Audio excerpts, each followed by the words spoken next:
Hey, what's up, guys? Norchetto here. Thanks for stopping in.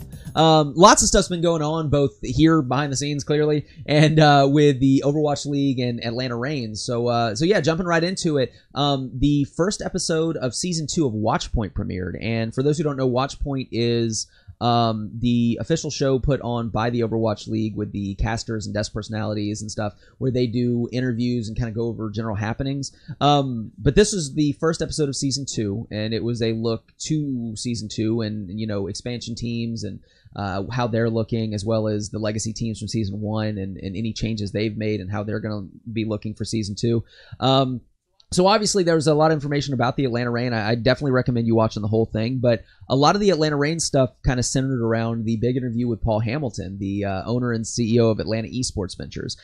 So basically the guy running the show, the owner of the team right now. And he had a great interview. It was absolutely fantastic to see an owner who was so passionate about wanting to be involved, not just, you know, making things happen behind the scenes as far as getting the team off the ground, but being in the room with the coaches trying to find out who they want on the team. And that was a big part of the interview that I loved hearing about, was the formation of the team and him wanting to learn more about the game and have his feet on the ground for the formation of the squad. And it just really gave me even more just optimism towards the staff, the organization, bottom to top. It's looking fantastic. We also got to see what our first two games are going to be. So the first week schedule was revealed, and it's going to run Thursday through Sunday, and we are going to be playing both Friday and Sunday. Friday, we're going to be playing against our neighbors to the south, the Florida Mayhem. The journey to conquer the world starts in our backyard. And then Sunday, we are going to be participating in the battle of the cable conglomerates, Cox versus Comcast, Philadelphia Fusion versus Atlanta Reign. So that first week is going to be huge for us. It's going to be huge. Philly has a great record in Season 1. They obviously they made the playoffs, and it's going to be great to see how we do going up against such a proven team. And on the other hand, we have Florida, who is pretty much a completely rebuilt team, except for, I think, the bus driver. I think they kept their bus driver, but besides that, everyone else has changed. So that's going to be, you know, great to see us going up against two pseudo rivals. You know, I guess we don't really have rivalries yet until they kind of develop, but if you're going to look for rivalries, one's going to be that Comcast Cox battle, and the other one's going to be the closest proximity, so Florida. So these are going to be really fun games. They discussed our roster a little bit, and the general consensus was there was a lot of names that people didn't really recognize a whole lot from because of the, you know, how international our team is and how they've been pulled from a lot of different places. It's not like we just picked up a squad. But there was obviously talk about Dafran. The man is infamous. And a little bit of talk about Erster. But the main focus was on communication. And this is something that I've said before, that being able to overcome the language barrier and get communication on the same page is going to be key in making this roster work. And they voiced the same concerns because, as Sideshow put it, he doesn't know how much Korean Dafran speaks. But that's pretty much been all they've said. Again, it's just an unproven roster. A lot of talent from different places. We need to see how they do working together. I do want to shout out to Koie for backing up the discussion about Dafran, where she again echoed, you know, something that I've said, where there's this feeling that they're trying to build an atmosphere where any of his past shenanigans or any issues he's had previously are they're in a place where if that stuff starts to come up again, he has a very strong and good support structure.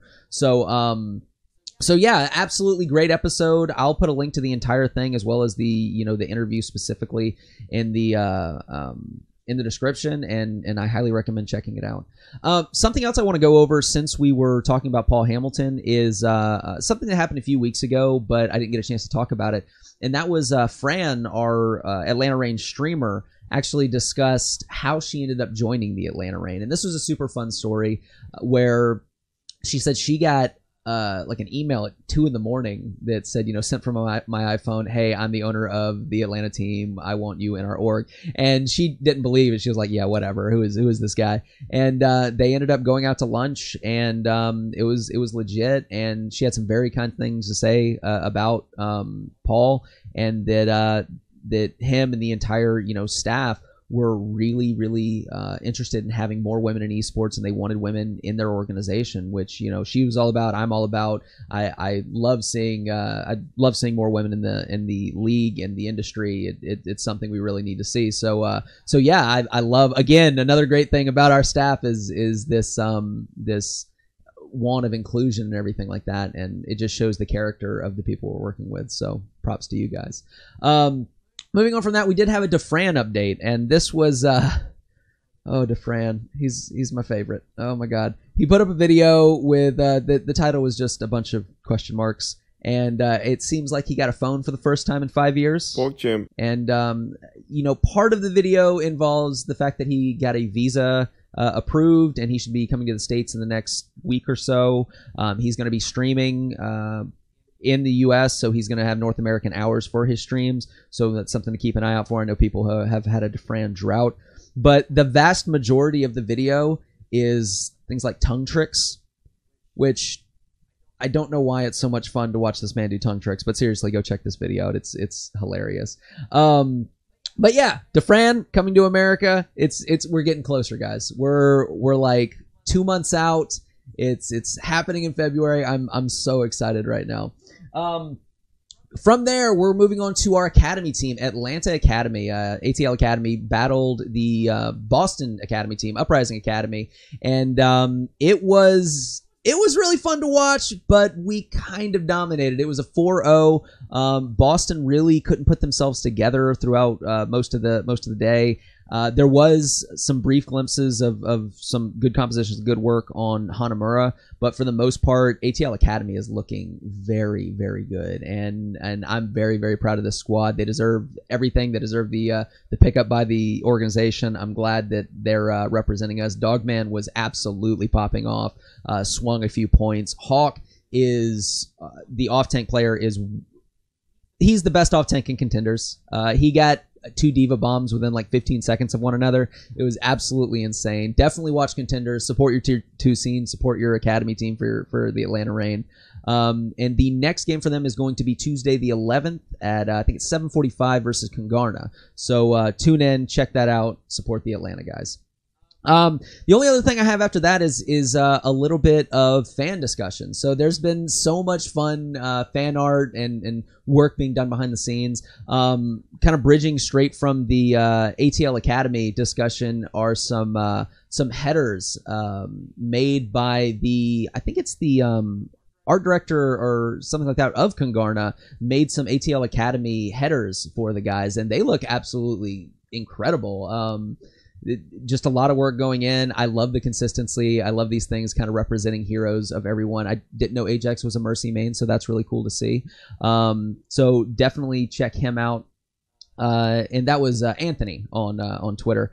I'll put the links to all these guys and their art in the description.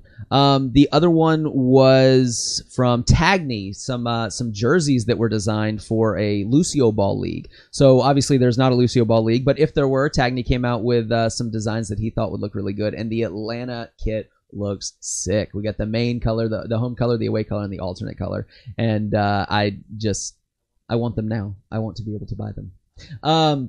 Speaking of jerseys, we have another one to look at by Timberflynn, and he's done a lot of fantastic work for a lot of different teams and a lot of custom jerseys and kind of like soccer kits for OWL and Contenders teams and things like that. And he made one for the Atlanta Reign. This was a few weeks back, but I wanted to feature it. I didn't get a chance to, and I thought it was well worth it. Let's see. A jury art. This one is actually, I caught this just this morning before going on, and it's so well done. It's absolutely gorgeous. I love art like this. I love personifications of the team and someone wearing gear. So this is just absolutely beautiful. Beautiful piece of art. We also have, I believe it's pronounced Koie, Koei, and this is a fun mashup. This is young Anna painted in Atlanta Rain colors, but it's actually Fran as young Anna in Atlanta Rain colors. So this is just a really fun mashup. A lot of imagination went into this one, and yeah, it looks really good. I also wanted to talk about Aussie Leo, another fan, someone who works very closely with the Overwatch League and a lot of the personalities you know and love.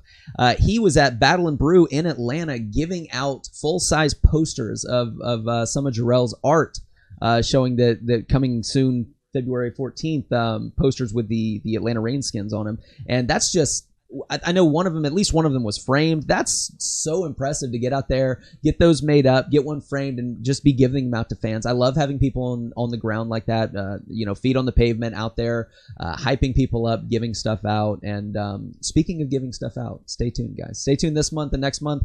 Merch should be dropping soon.